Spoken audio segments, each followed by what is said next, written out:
Yes, nkulisaye mukumulako tukomyewo again mu program yaffe y'omudala gye tuli nayo wano ku Bukedde TV. Yonna gy'osinzira okutulaba abannaffe abali e Masaka, abali e Mukono, abali Ludda mpozi okuddamu okujjukiza tulina Harvest Money February 15 paka 17 tugenda kubeera Namboole. Oyingira na mutwalo gomo Harvest Money. Abali mu y'omwaka oguweddemu mba munyumiza bannammwe y'omwaka guno bweyina okubeera bingi mu kifo kimu. Buli kye weetaaga okumanya olunda olima motoka biki byoyagala okumanya okulaba nga osobola okufuna kasente omwaka gugenda okuggwako nga woobeera wakusobosezza okufuna sente. Harvest Money 15 February paka 17 e Namboole. Oyingirira mutwalo ate osomera mutwalo buli kyonoba oyagadde. Muganda wange obadde obuzizo wa KCC mu seconds za 3. Yes.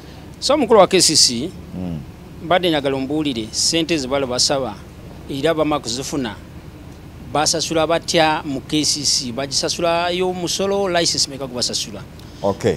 Ekirala mbadde nsaba nkirize kubanga abalo bansaba sente za top amaduka 10 gunanyina ate nga gona ngasasula license itwa agency nsasula mtwala 3.5 per shop ne mtwala 5 for local government kisigeza per shop mtwala meka mtwala 4 nabugabo maduka meka geina gesasulira that kasasiro then iryo keje tusulu etukunganye mu sente so gwe kwakuddemu butereevu kakuddemu leta mozindalo bafogo atandikire kugwe n'abalala babuziza then tukomewo sebo yanziza ne yanzege ekisooka mu bibuzo byonna ebimbuziddwa mu ndagano gye twakula Nabugabo tekkirizibwa okwenforcinga. Enforcement is for KCCA. Okutekesa enforcement nyambako. Enforcement money. Enforcement ye kutekesa amateeka. Noteka wa amateeka mu nkola. Okutekesa mu nkola amateeka. Si kifuba. Okutekesa amateeka mu nkola. Mu ndagaano kyasigalizibwa KCCA. Kati Nabugabo omubonana kati Nabugabo bwe banga ekikola gwe bakikozeeko olina okujja ewaffe kiba kitakisa ntumutwala muki nsaba mujje mu ofisi yange tusobole okukola ki kati munaye bwoba tozzenze nakusanga ku street nenkutwala nemutwala mu kooti tukolera mu biwandiiko mbasaba mujje mu ofisi badde nze sikimanyiko nze era abantu bonna abajja waffe mu division olyo town clerk era Nabugabo sigumusse ebiri nga tugikuba fine bweyagala evidence jangu tugikulage ti Nabugabo naye ekola ensobi era bwekola ensobi ekubya fine okusinziira kuki kakati nze Nurudini Ntege nkolera ku Climax wano ku Mukwana Arcade. Yes sir. Omusajja wa Nabugabo azze ne enforcement ye. Yes. Kyemmanyi nti akikola mu bumenyi bw'amateeka mukole ki? Kuba takkirizibwa okusinziira mu ngambye mu mateeka mukole ki? Mu mateeka takkirizibwa mukole ki anti? Olina okugenda gwekyo olina okukola nga bano bagambye evidence. Nkole ki? Kikoze kwe kugenda tulina manager owa contract era bonna mutwalira obujulizi nti kino kibaddewo Nabugabo ajja kuba amenye endagaano era mu ndagaano mulimu penalties bwezi tube tuddukanye ekintu ekyo abantu baffe basobola okuba nga badde tebakimanyi oba Nabugabo ng'ekikola ng'ekola ensobi mbadde ndowooza kyensaba tutereeze nga bannakampala Nabugabo bw'abanga ayagala ku enforcinga alina okuwandiikira KCCA ne tujja ne enforcement arm yaffe nejja ne enforcinga bwe babanga Nabugabo bakikoze ekyo kikyamu era tukivumirira Nabugabo terina kukwasisa mateeka ekyo kya gavumenti ya Uganda era tubasindike baveewo tebakkirizibwa fa ab'amaduuka tubasindike baveewo genda ku poliisi koziye poliisi iteeka bigamba fe tugenda basindika baveewo bo bagende ku poliisi tutali amateeka mu ngalo ani already yabamenye etteeka bagamba omumenyi w'amateeka omutwala ku poliisi ekyokubiri Nabugabo esasula KCCA sente meka okusinziira ku ndagaano gye twakola ne Nabugabo nabugabo twagiwa obuvunaanyizibwa bwaffe ng'etteeka lyagamba nti buli muntu Nakampala alina okwesasulira akasasiro ne tugiwa obuvunaanyizibwa obukusoleza ssente ezo. Awo wennyini muganda wange ono musibye nnyo omulabi bigambo bimwokya emimwa giri giti ogiraba naawe ayagala kuwa tteeka lya 2.5 olyoke ogende mu maaso musomere mu 2.5 muweemu wokawo oba okoma kinkoze bubi nnyo etteeka eryo saatambudde nalyo naye nga ndimanyi etteeka lya 2.5 lyekkulu ku tteeka lya 2000. Etteeka lino baliyita Property Renting Act 2000 lya Kampala ligamba nti ssente ezinaavanga mu bizimbe nga omukulu oli bw'agambye kwe kunaavanga ssente z'enguudo, kwe kunaavanga ssente z'amataala, kwe kunaavanga ssente z'abalwadde ne ssente za kasasiro. Etteeka lya 2.5 lijjawo etteeka lya 2004 era etteeka eryo lye tugenda okubakubirako mu kkooti nti etteeka eryo ensimbi ezo ez'abannannyini bizimbe ezisasula mu KCCA n'ensimbi za license ebaweebwa abasuubuzi zikola mulimo ki era n'ensimbi ezibaweebwa paliyamenti simanya biliyoni 5 n'ensimbi eziva ebweru ez'okuyola kasasiro zikola mulimo ki. Sebo fenga abasuubuzi ayogedde ku kya ofiisi njagala tukkaanye nkimanyi executive director Kitakondaba n'omwogezi wa KCCA ondaba tukkaanye nti ekitongole kya KCCA bwe kiba kyafa n'okuvunda kyavunda nti ffe abasuubuzi twawandiikira KCCA nga bw'ogambye ssebo ebbaluwa tuzirina era abasuubuzi mujje mu meeting tubalage evidence yonna 2005 nga tusaba contract z'abantu bano contract bazikola batya 2016 contract bazikola batya baziremera twazifunye naffe nga twesalidde magezi maki malala. Ekyokubiri ene ebbaluwa ya Kiyembe bawandiikira abantu bano nga bawandiikira tawuni Kiraaka wano mu Kiyembe wano nga bamuwandiikira bamugamba ki unfair garbage fees oba onakivu ebisale ebitasaanidde ebisasulwa kasasiro bano ba fine graphics nabo bawandiika awatali kuddibwamu bano Uganda Printers Association abokunasa nabo bawandiika kakati sebo office zoyogerako kika kyezo tukanye nti office zammwe zafa obuuza ngo waayo muzindalo bakuddamu muzikolera mu business ndala waayo microphone nze mbadde nsaba bwente. Okay.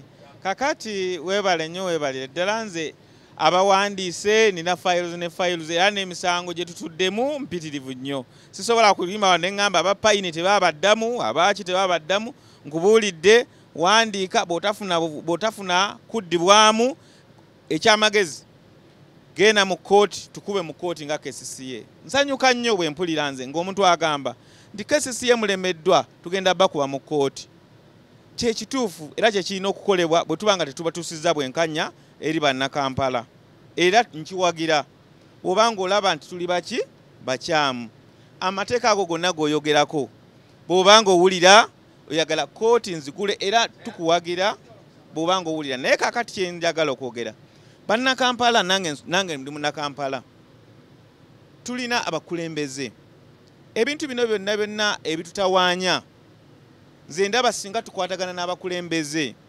etteeka bwe tulaba nti ffe twaleeta mu 2000 etteeka n'eritunyigiriza era ffe bannakampala ffe bannannyini buyinza tutuule tutume abakulembeze baffe tuggyeyo etteeka tukole etteeka eppya. 2005 mwalikola mwakyusa etteeka mu 2005 etteeka lyogerako nayogedde dande sirimanyi kyensaba teririiyo kyemmanyi nze kyemmanyi titwakola ordinance yaffe ya Kampala yakolebwa abakulembeze ba Kampala tulina Lord Mayor mu Kampala Capital City Act Kasasiro ye mwogerako ki kuba yo si ya 2000 act yaffe etugamba obuyinza obwo tunaabuzanga ku division okay naye nga mena kugambe telambulula kiwanvu nnyo kwati tuba tuborrowinga ki tuba tuborrowinga nawe yogerera ku musuubuzi nti ali eyolera Kasasiro akiti anti olwo tuba tugenda ku ordinance kubanga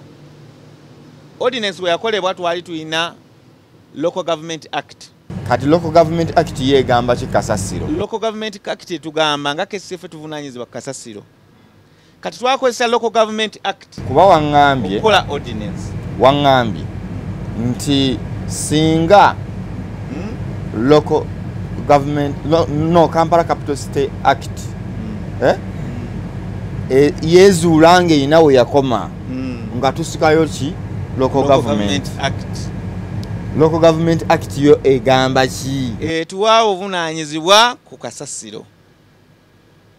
Kigambo obuvunanyizibwa kinene oba olina okitematema ndodda wansi okitegedde kakati wansi bwetematema egamba ki mu kukitematema kwe kuleeta ordinance kubanga Local Government Act nayo yasigala waggulu ng'egamba buvunanyizibwa kakati okwongera okukitematema abakulembeze abaaliwo ne bakola ordinance.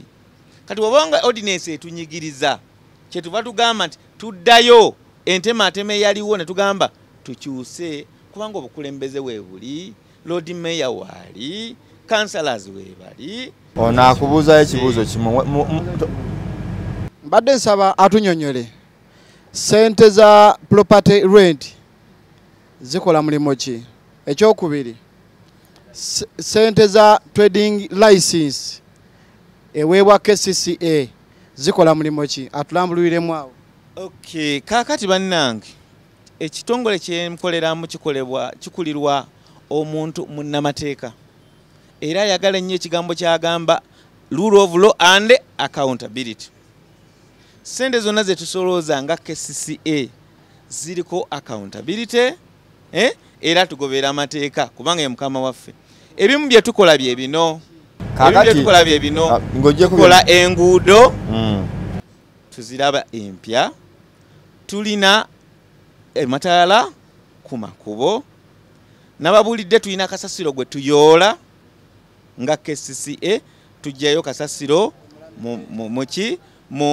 naddala mu ebifo ebya gavumenti tujjayo mu malwaliro ga gavumenti tujjayo mu masomero ga gavumenti okay Kasasiro oyo tukola ebintu eddagala mu malwaliro gye liri eritusobola okuwaayo okusinziira ku sente zetusookola ki zetukuŋŋaanya sente ezo zitusasula omusaala ebyo byonna sente ezo kati bw'oba nga weebuuza zimala tezimala tuba tugenda ku accountability ate olwo oba ogenda ku palamenti eyisa accountability zaffe mugenda kukomawo mbeera omukulu oli omuzindaalo nja kuba nkomawo inshallah naye katono nnyo sookomawo omuzindaalo omukulu oli omuzeemu oli ansadi wa million sente yazireeta wa million nababuulidde nti ekisooka kikyamu ekya nabugabo kyekola nabugabo kiyakola ekyo ekibanga kituufu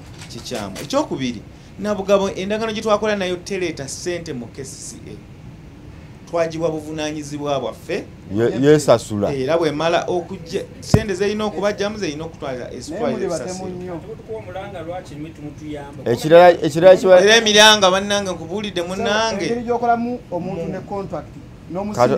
katono nnyo mu contract yo gyojjukire ya nabugabo balina kukyajinga sente mmeka kakati mu contract nanne njagala kiddamu already contract yagambye bwe yagifuna mu mankwetu kansabe nti no wafuna entuufu nabugabo erina kusasula sente mmeka nabugabo erina okusasuza omuntu sirinnya 13,000 kankize mu lulimi olw'omuntu waffe owa wansi siringi 10 buli lunaku okumala ennaku 3 siringi 13,000 yasembayo wansi okutuuka ku siringisi emitwalo 3 ze siringi 100 buli nnaku owaggulu nga bakujjako kasasiro omulundi gumu mu week. Olimba ino wano bring to track you read nga bakujjako kasasiro omulundi gumu mu mu week nga bakujjako lita 3,000 ez'akasasiro.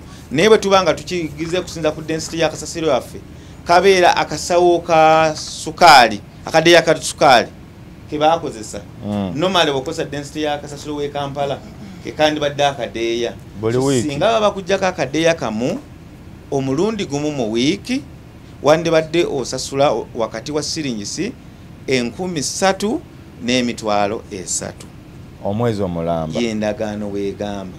Soma iye gamba ki? badde saba wekenyini moderator soma endagaano eno onaleme gamba ati soma byange omuntu aveeri ajja asome soma mu jiwe ye abasoma musome mwembi nga mulabawo wa abasoma. Direct charging for the provision of premium waste services. For premium waste services provided under this agreement, all payments for such premium waste services will be made by the premium users in accordance with the payment ceiling outlined below. The concessionaire may not charge an amount for premium waste services of more than 30,000 per month for weekly waste collection or equivalent of 3 bags of 60 by 90 cubic by 90 centimeters or 100 liter per bag. The payment ceiling. 3 what? 3 bags. And take how much is this one in a month? Genda ku B. Genda ku tugende mpola mpola. Genda ku 2. Tugende mpola mpola wasose gwe wagamba ki? Egamba obuveera busatu. Buli ki? Omuyozi wa kasasiro. Alina okubanga mpadde obuveera busatu. Ekitegeeza buli dduuka. Somawe wagamba buli wiiki. Buli dduuka. No kati gwe abasomawo muwe. Ongambe nti egambye busatu buli wiiki woba osoma. Egamba katandikire wano. The concessionaire may not charge any amount for premium waste services of more than 3,000 month for weekly waste collection of the equivalent of 3 bags. Kitegeeza buli dduuka na bugabo oba home clean erina okumuwa obuveera busatu obwakasasiro nga buli 60 by 90 centimeters buli wiiki. Bwe butyo oba 60 by 90 bupimibwa tetubulese wano. Ekitegeeza buli dduuka ng'akasukaali bubeera bwa bulaka. Bokosa density ya kasasiro bokwata 3 bags times 100 you get 300 liters. Okay? Kati kubanga that measurement is not common. What's take a microphone? Bona gendo kwata 300 liters which is a week. That bag the amount of garbage which will be in there is equivalent to akasawo kachi kasemingi kasukali. Kubanga omuntu waffe wansi kategeera tumugamba gwe kwata akasawo ka sukali omuntu wa bulijjo kateekemu ebisasiro byo nabugabo akanono omulundi gumu muki mu wiiki. Tweyanza ssebo olina osome walala essebo ku katundu akokubiri kagamba bwe kati service fee for bring to track service provision egamba for the bring woli abasoma bali basoma buli lunaku muwe okyuse. For the bring to track services for customers with limited ability to pay, okay, all payments for services will be made to the concessionaire in accordance with the service fee shown below. The concessionaire shall charge a service fee of 3,000 per month Uganda shillings. What is bring to track? Bring to track yenkola gye tukozesa mu bifo by'enzigotta nti gwe nti ekimotoka tekisobola kukkirirayo tusimba wala ekimotoka ne tugamba ekimotoka kikino kizze leeta wano nemudduka n'olwekyo yenkola si ya mwakeedi enkola si ya eno waggulu twagiteeramu bantu baffe baali bamufuna mpola tebakuwabule kontrakiti eyawudde etya wano teyawudde wanzigotta n'atali wanzigotta okyawula otya essaawa zino kati gwe olina kitegeeza ki kitegeeza nti KCCA n'abantu bano bandizze ne batusomesa ebintu bino no nze kyesitegedde ekizibu kyokutwala tebakukkiriza gwe mutwala ku mmotoka ekyo tewali musuubuzi n'omu gwe baali bakigambye nti bw'oleeta wano kasasiro onaasasulanga 13,000 tekiriiwo. Ekyokubiri mbadde nsaba asomeyo akantu kano ku serial 3 akatundu akokusatu. The premium waste services. The concessionaire can offer premium waste services to customers who are willing and able to pay for this service. Otegeeza kyolo. Premium services. Gwe tukuyita premium. Yaliwa ye premium. Kakati fe nga bwe twali tukola endagaano eno bannakampala twabawulamu ebitundu bibiri. Twawulamu abo bannaffe be tuwulira nti bamufuna mpola bajja kusanga obuzibu okusasulira kasasiro. Ne tuweeramu ne bannaffe be tusuubira nti balina obusobozi. Bannaffe bali ab'omu nzigotta mu butuufu eri enkola ey'R3,000 tageti yaffe yali y'ab'omu nzigotta. Era mu nzigotta bajja kusobola okwesusulira kasasiro waabwe bamutwale ku mmotoka gye bayita bring to truck. Abantu abalala bonna abatatwala kasasiro ku mmotoka babayita premium. Bebasasula era bajja kusasulira kasasiro. Ne ensasula ya kasasiro twabawa range nene. Ogiraba eva ku 13,000 nga tuteekamu okutegeeragana nga tiwanaabeerangawo nti nja kujja ku dduuka lya mukulu Nurudini Ntege ntwale kasasiro opimemu ogambe kakati goli wa kakaaga ekituleetedde obuzibu kiriwo ekiti nawulire bagamba endagaano bannamateeka singa babadde wano endagaano esobola okubeera ne mu bigambo kukkiriziganya era nabugabo tugigamba kikyamu okubanga musika omuguwa kubanga ffe twakusindika mu bantu mutegeeragane ye kyatakola nkweyanziza sooka mpe omuzinda guddeyo eri kwata naye tubeere mu bufunze enjagala okwanguyamu ndoza kansooke mpumule nsobole okukomawo abakulu baŋŋamba nsooke mpumulemuko katono katumulemu katono tukomewo ate n'ekitundu kyaffe ekibulayo.